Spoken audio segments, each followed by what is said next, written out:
Kristiyano yan. Hindi mayabang yan. Mababang loob yan. God opposes the proud. Kapag tayo mayabang, doon tayo makagagawa ng maraming mga kasalanan. At yun ang magdudulot sa atin ng kapahamakan. Ang langit ay puno ng mga taong may mababang kalooban. Samantalang ang impyerno ay puno ng mga tao na mayayabang. Noong nakaraang Lunes po ay napadpad ako sa mall. At naisipan ko ka rin kasing pagpunta ng mall, magsuot ng clerical polo, yung may puti dito, yung pangpare. Alam kong dyan ay pamilyar kayo. Kaya ang daming nakakilala sa akin.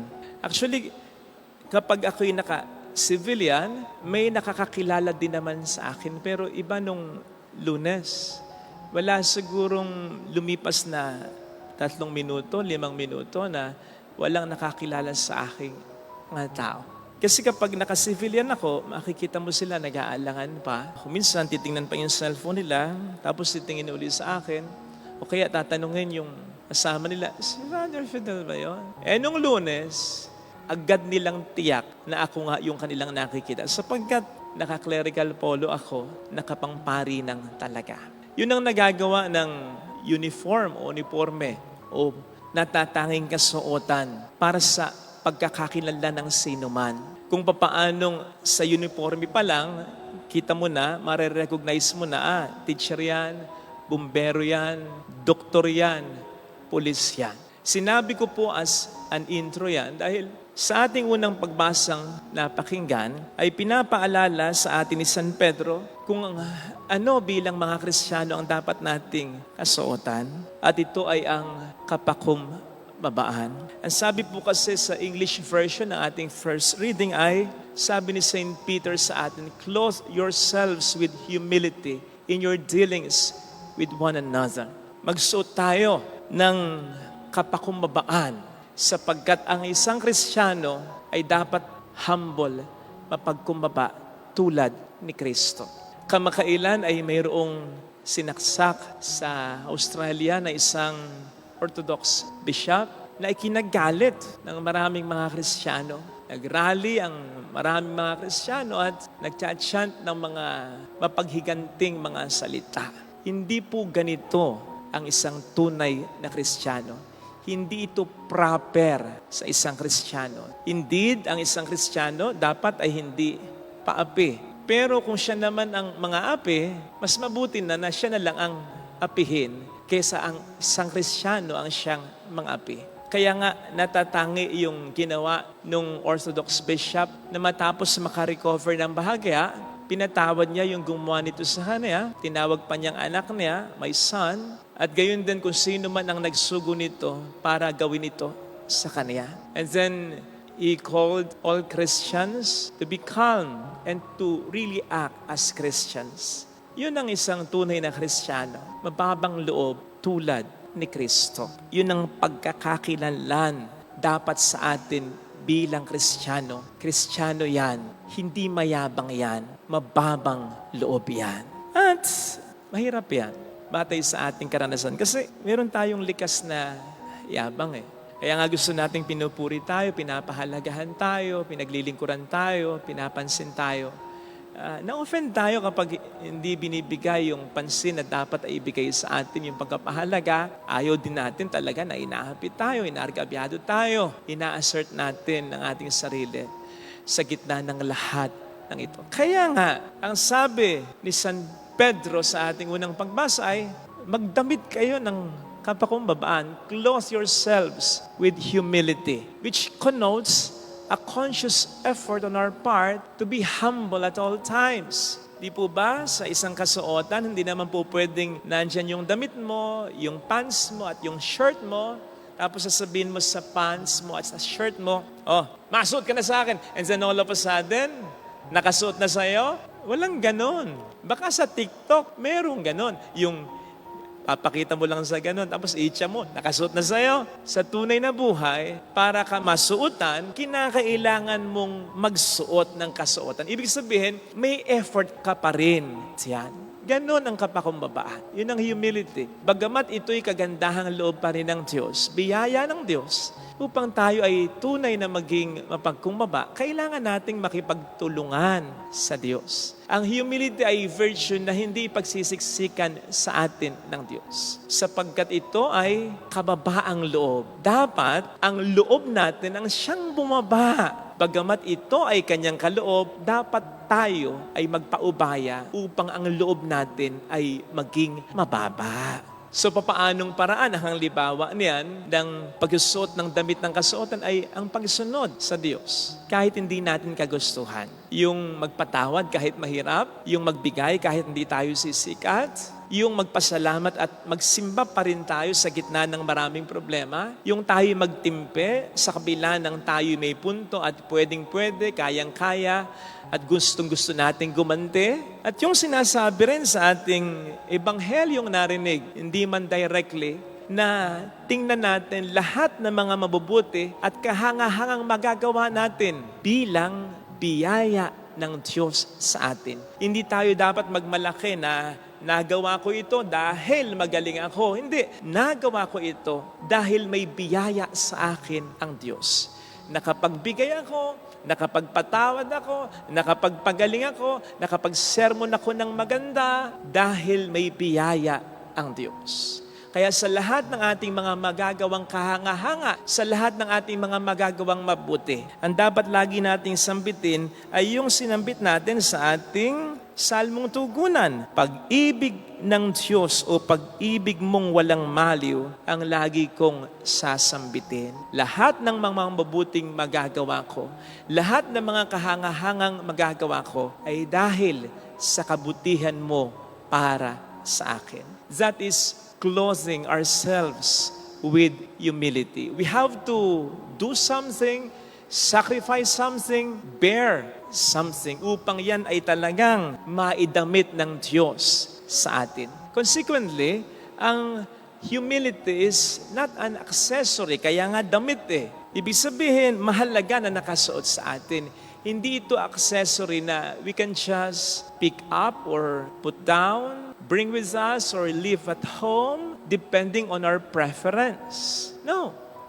Kailangan itong nakasuot sa atin ang cloth of humility at all times. Dahil yung yabang ay pwedeng anytime mag-creep in.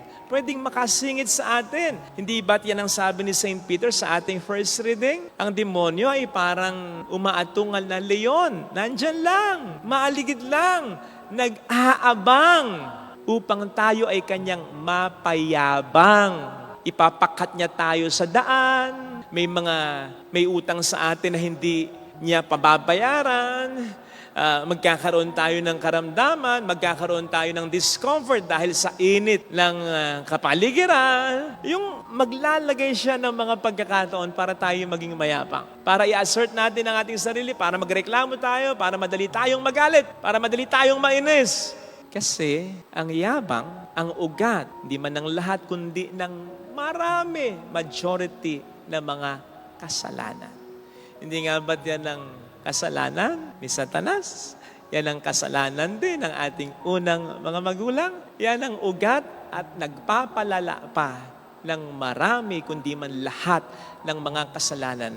Kung papaano namang sasabihin ni St. John Chrysostom na ang humility ang siyang mother, foundation, and bond of all virtue o ugat ng lahat ng kabutihan. Kaya, kailangan nating magdamit ng kapakumbaba at all times para hindi tayo maging mayabang and therefore upang hindi tayo makagawa ng maraming mga kasalanan. No wonder, sa banal na kasulatan, napakaraming pag-uutos na tayo maging mapagkumbaba. In the first place, kung ang pagpapakumbaba ay isa lang na biyaya, hindi na iutos ng Diyos yan. Sabihin nilang ng Diyos, okay, bibigay ko na lang sa'yo. Hindi eh. The mere fact na inuutos niya, maging mapagkumbaba tayo, kailangan talagang may gawin tayo. At yung the mere fact na sa banal na kasulatan, ang daming mga encouragement, kung hindi man commands, for us to be humble. Ibig sabihin ng Diyos ay seryoso dito. In fact, di ba sabi pa ng ating Panginoong Diyos, sino mang nagpapakataas ay kanyang ibababa. Na sinusuportahan ng ating first reading ngayon, ng English version. By the way, sa Tagalog version, kinamumuhian ng Diyos sa mga palalo. Sa English version, God opposes the proud. Yung opposes na ginamit dito, sangayon sa mga dalubhasa sa Biblia, is a military term which connotes a group of soldiers formed, organized to fight an enemy. So kapag sinabi ditong God opposes the proud, ang sinasabi dito, ang Diyos ang siyang parang nag-o-organize ng mga tao, ng mga bagay, maging ng mga pangyayari sa ating buhay upang turuan tayo ng leksyon kapag tayo'y nagyayabang, upang basagin ang ating yabang at pababain tayo sa taas ng yabang na ating kinalalagyan. Ganon ang sinasabi sa ating unang pagbasa na kung hindi tayo magkukusang magpakumbaba, ang Diyos ang siyang gagawa ng paraan upang tayo ay ibaba. Hindi po ba tayo matatakot niyan? Di po ba ang sinasabi ng banal na kasulatan? Wala tayong hindi kakayaning kalaban kung ang Diyos ay kakampi natin sa laban. If God is for us, who can be against us? Paano if God is against us? Because of our pride. Anong magagawa ng yaman mo, ikaw man ang pinakamayamang tao sa buong mundo? Anong magagawa ng kapangyarihan mo, ikaw man ang pinakamakapangyarihang tao sa buong mundo, kung ang Diyos na ang siyang kalaban mo?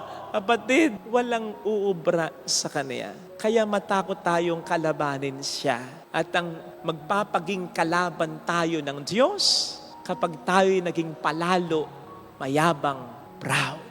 Nevertheless, huwag nating isipin na yung sinasabi na kapag tayo'y nagpapakataas, tayo'y ibababa, ang intensyon ng Diyos ay sirain tayo, puksain tayo, patayin tayo. Hindi ganun ang Diyos. Lagi kong sinasabi, hindi gawain ng Diyos ang sumira, ang pumata. Hindi. Anak kanya, anak niya ako eh. Kahit ganong yabang ng anak mo, pagtitiisan mo. Kaya't yung sinasabi na ibababa ang nagpapakataas, it is not to destroy us, kundi to even protect us. Bakit? Kasi, sabi nga natin, kapag tayo mayabang, doon tayo makagagawa ng maraming mga kasalanan. At yun ang magdudulot sa atin ng kapahamakan. Mayroon nga pong nagsabi na heaven is full of people who think they deserve hell, while hell is full of people who think they deserve heaven. Sa madaling salita, ang langit ay puno ng mga taong may mababang kalooban. Samantalang ang impyerno ay puno ng mga tao na mayayabang. Kaya't yung ating pagiging mayabang ang siyang magdudulot talaga sa atin ng kapahamakan. Kaya kapag tayo'y mayabang, ibababa talaga tayo ng Diyos sa ating pagiging mayabang. He will oppose us in the way He knows best, in His way, in His time, hindi para to destroy us, kundi to even protect us. Kasi ang ating yabang ang siyang mas magdudulot sa atin ng mas matinding kapahamakan. Pero syempre, wag na po nating hintayin yun na ang Diyos pa ang gumawa ng paraan upang ibaba tayo sa ating pagiging mayabang o mataas pagdating ng panahon. Kung pwede naman tayong magpakumbaba na ngayon. Mahirap maging mapagkumbaba, pero mas mahirap yung pagkatayog-tayog ng lipad, ang sakit lumagapak. Mas mahirap yung ikay nasa itaas at ikay bababa, kaysa sa nasa ibaba ka na at ikaw ay mas magiging mapagkumbaba pa. Wala lang ilalagapak pa. Kaya nga may kasabihan, wala namang mawawala sa iyo kapag nagpakumbaba ka. In fact, madadagdagan ka pa. Kasi kung itutuloy natin yung sabi ng ating Panginoong Diyos, ang nagpapakataas ay ibababa. May karugtong yon. At ang nagpapakababa ay kaniyang itataas. Na sinusuportahan naman again ng ating unang pagbasa na nagsabi ng hindi lang kinamumuhian ng Diyos sa mga palalo, kundi rin kinalulugdan ng Diyos ang mga mababang loob. English version, God opposes the proud, but He bestows blessing on the humble. Ito sanang hiling nating biyaya sa ating banal na pagdiriwang ngayon.